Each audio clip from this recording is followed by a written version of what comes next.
This is the Dallas Morning News. Eat, Drink, DFW from the Dallas Morning News is made possible by Central Market. Hello, and welcome to Eat, Drink, DFW, the podcast from the Dallas Morning News food team. Each week, we take a look at food and drink trends in North Texas, talk about restaurants in Dallas-Fort Worth, learn some new recipes, and sometimes even get tips from you, our listeners. I'm Anna Butler, the Dallas Morning News' food editor. Restaurant etiquette. It seems like the rules are changing these days, and we're going to touch on everything from reservations to substitutions. That's all coming up right after this. Central Market is really into food. Like when we say cheese, it's in 12 languages into food. Butchers, bakers, and sushi roll makers into food. We're talking so obsessive about quality you can shop blindfolded into food. Central Market is really into food. If you are too, then let us turn your shopping list into a treasure map. Get inspired, get adventurous, or just get a chef-made dinner when you've got more taste buds than time. No place makes every meal more amazing like Central Market. Really into food. Shop now at centralmarket.com.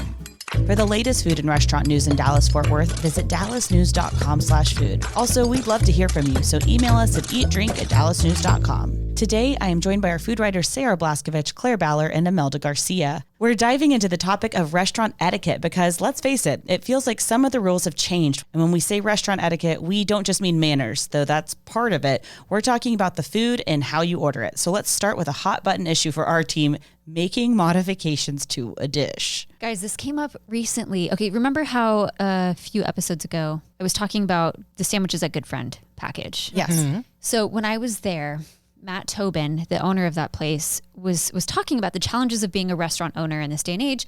When you have people who make modifications to a dish that they haven't tried and then write reviews based on how they ordered it, not how the restaurant intends it to be eaten. And that was just such an interesting concept to me. I hadn't really paused for a moment to think about that, about you're kind of stuck between a rock and a hard place as a restaurant owner and operator.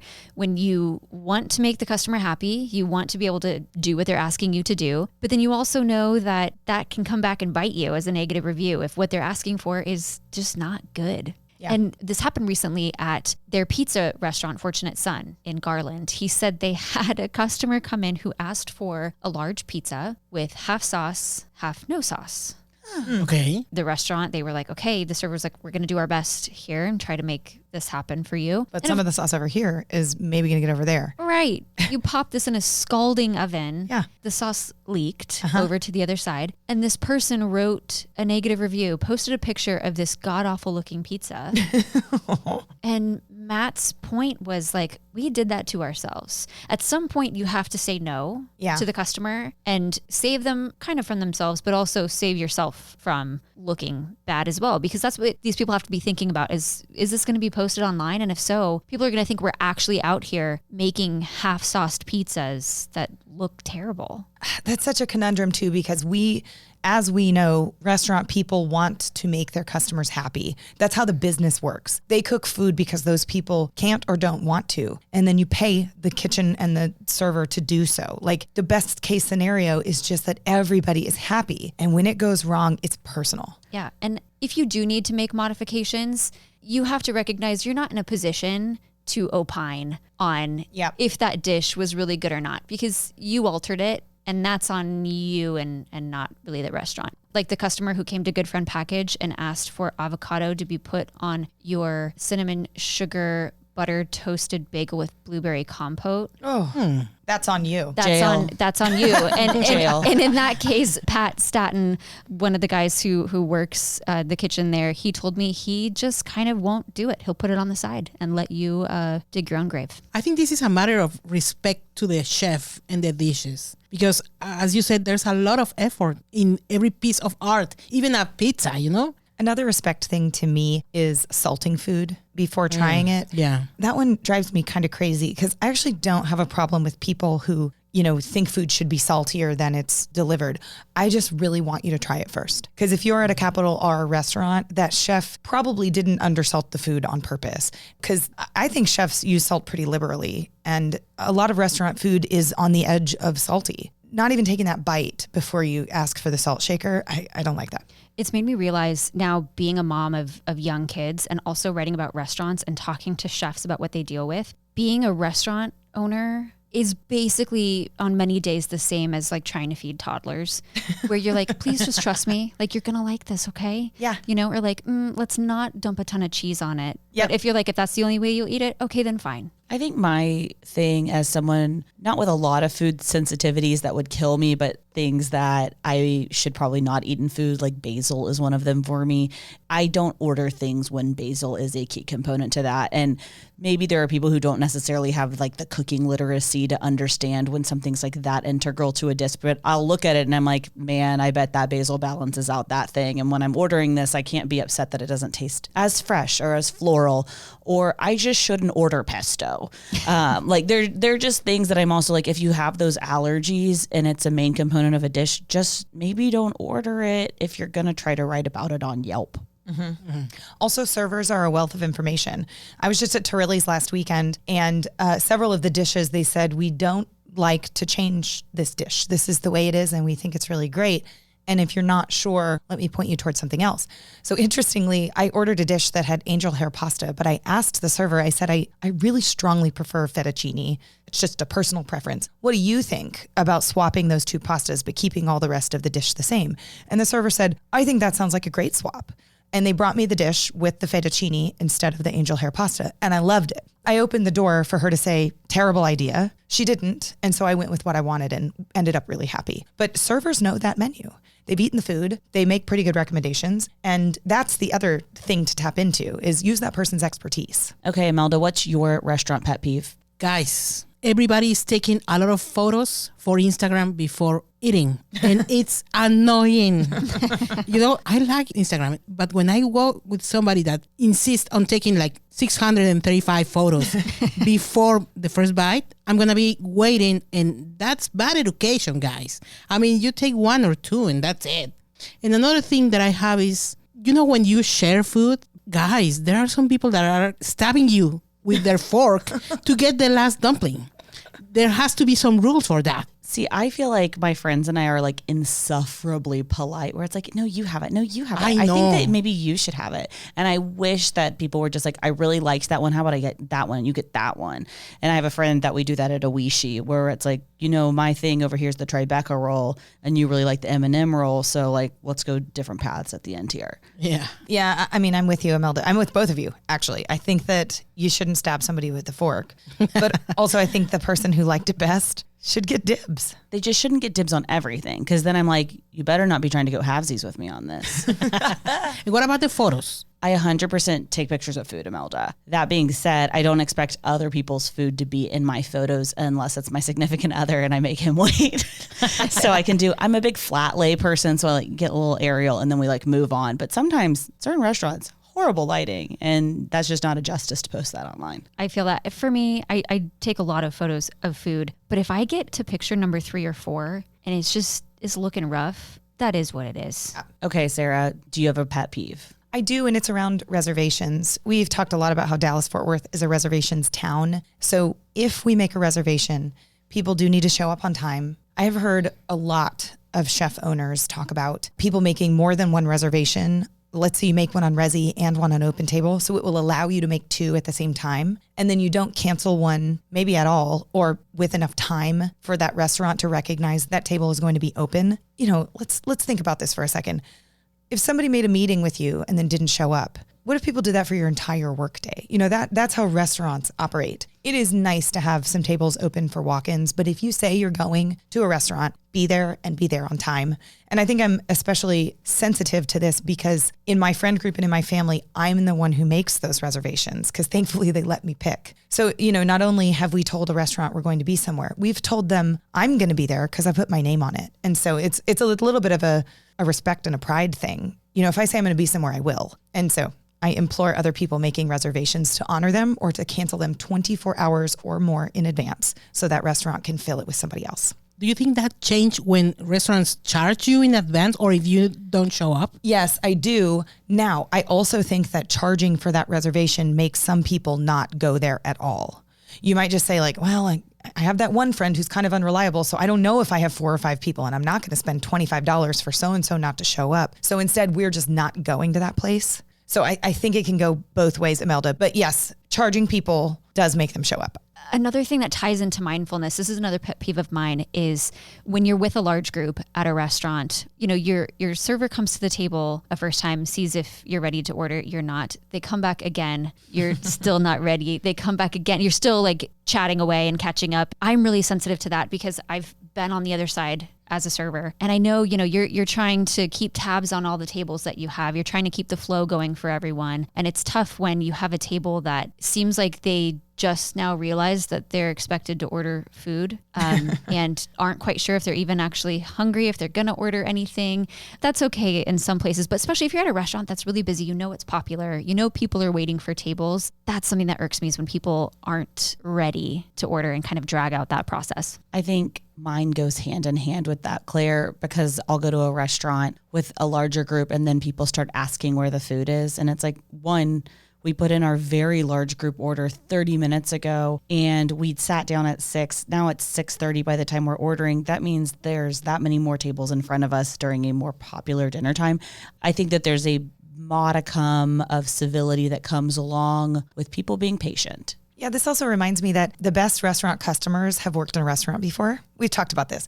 The last time I worked in a restaurant, I was in college, and that was kind of a long time ago. So you don't even have to have worked in a restaurant recently, but just getting a view of the way a kitchen works, what it means to the people accepting the tips. I was a server. Tips really mattered to me, right? And now we can better empathize with people receiving our tips when we sit in a restaurant. We can also empathize with a kitchen worker who gets our dish a little bit wrong. How do you handle that? I just think anybody who hasn't worked in a restaurant should watch The Bear and then think hard about how that works before you order at your next restaurant. Also, that feeling when you're with a group at dinner and there's like no group leader who's making the call and everyone's so passive and is like, I don't know, do we want to get anything to start with? I don't know. Oh my gosh, the feeling dealing with that as a server is the most aggravating. Also, if you're a diner and someone is too much of a leader and they're like, we're going to get 5 crudos and like 3, and I'm like, it's not even like about the money. I will tell you, like 10, 15 years ago, it was about the money when I was living in New York and I was in culinary school and working for a like tiny travel magazine and they were working at hedge funds. And I was like, I can't afford that. I was getting a side salad for a reason and like gonna like tip generously to like pay the rent on my seat.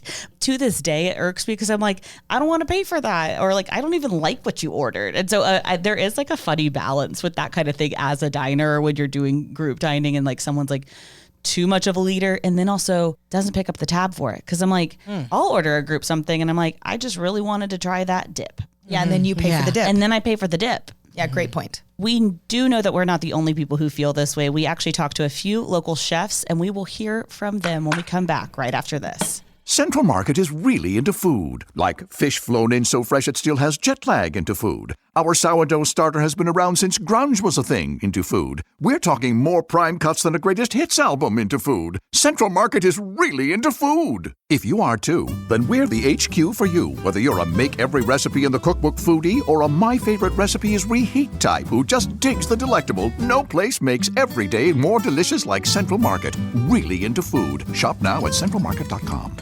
Welcome back. In just a minute, we are going to hear from some local chefs about their guest horror stories. But first, we would love it if you help spread the word about our podcast. If you like it, please tell your friends or anyone you think would appreciate all the important information we share each week. It would mean the world to us. So we have some chef friends that have called in with their own restaurant pet peeves of sorts, and we're going to listen to these. This is Matt Gottlieb from Western Edition Restaurant Group.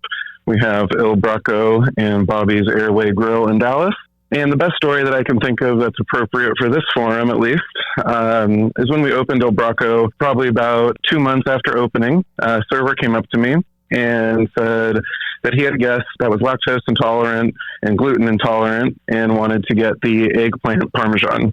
And I thought about it and we said, the breading and the cheese and the eggplant parmesan are pretty integral. Those are 2 of the 4 main ingredients. Said, did you talk to them about what other things that we could do? And he said, yes, but the guest insisted that they really wanted the eggplant parm. I said, are they a vegetarian? And they said, no. I said, okay, I'll go over and I'll talk to the guest. I went and talked to the guest, who was quite annoyed at this point that we weren't just conceding to her request. And I said, hey, just want to make sure that you enjoy your meal. And unfortunately, I really don't think the eggplant parm will work without the breading or the cheese. Those are really crucial parts of not only the flavor of the dish, but the cooking of the dish. Eggplant is like a sponge, and it's just going to, soak up the oil when we cook it without the breading. And the guest said, no, I've had it before in other restaurants. Everyone else can do it for me. I don't understand why this is a problem. And I said, look, it's not a problem. I just want you to enjoy your meal. I said, am I correct that you're not a vegetarian? There are other things on the menu. They said, yes. I said, great. You could have the roast chicken. You could have salmon. You could have sea bass. You could have any of the steaks. We even have gluten-free pasta if you want to have the pasta. And she said, no, I just want the eggplant parm. I said, okay, we'll do our best. And we went off to make her food. And we made it very carefully. We tried to make it as great as possible, plated it beautifully as much as we could without the usual cheese and everything. And I had the server take the food out to the table. And I said, please go check on them after 60 seconds, make sure she's enjoying it. Server goes by 60 seconds later and walks right back up to me in the kitchen and says, she didn't like it. She said this was disgusting. She can't believe that we would send out food like that, and she wants the roast chicken. We try to be accommodating. We say the guest is always right, but sometimes you just have that gut feeling that you know better, and you try to do the right thing, but it ends up biting you in the rear at the end. People just think they know best and treat our restaurant like their own kitchen. Oh, man. Sorry, guys. That is horrible. Yeah. Yeah. I wouldn't be friends with this person if I'd gone to this restaurant with them after this interaction. I'm not joking. I'm not being facetious. I'd be like, there is actually something wrong with you if you cannot take expert advice. It's like going to the doctor and the doctor's like, hey, we think you have this. And you're like, I really don't think I do. Now give me this med. And then you come back and you end up having what the doctor said. Yeah. I love the I've had it before comment. Like, I've done this at another restaurant and it worked there. I terrorized other restaurants. Yeah, so it's going to work here too. It's like, what? I feel like she was a mean girl in high school and I've decided it was a woman. That's actually probably really horrible. And I think this is scary for the restaurants because imagine this in social media. It's a nightmare because, they are doing their best in the restaurant, but outside it's too complicated. Yeah, that's exactly what we were just talking about with Matt Tobin at Good Friend Package. And it sounds like it's something that our next guest has also dealt with. Hi, it's Uno from Red State Station Street Food and Chef Uno Catering. I've got a great story about our Damn noodles. Our Damn noodles are called Damn because it's damn coming in. The second damn, it's the next morning. It's made with Szechuan peppercorn, which has a numbing sensation. It's almost like a swarm of bees have stung the inside of your mouth and your taste buds, but you keep on eating it because it's so addictively hot. And we also make the chili oil in-house, and the Szechuan peppercorn is infused in the chili oil, so you can only imagine how magnified this flavor is. So we had a guest come in and ask us how spicy it is. We always tell them on a scale of 1 to 5, it's a 5+. And she orders it, and she comes back and she goes, this is inedible. No one could possibly eat this. Of course, we refund her the money for it. And then she gives us a 1-star review on Yelp as a result of this. And so we've now named a new noodle dish on there. Instead of calling it Damn noodles, we now call it the Wimpy Nudes. We did have somebody order from Uber Eats and give us another 1-star review as of this last weekend. She said it was so hot, it was inedible. It's called damn, like you're cussing, right? For a reason.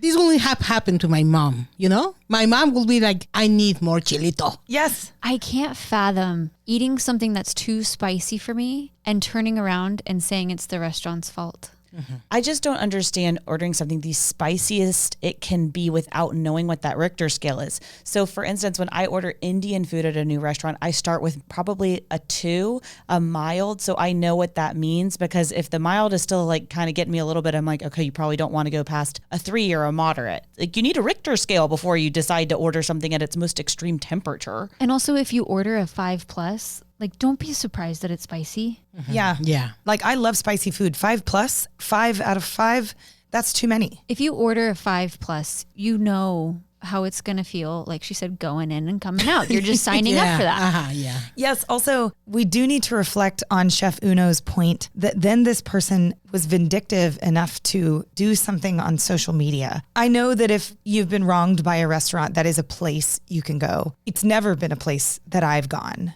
just the idea that you could go on the internet and nobody needs to know who you are necessarily. And you can say all kinds of searing, awful things about a business. And we all know these restaurant owners who read every single one of those reviews. And the ones that make good points, they take them to heart. I know they do.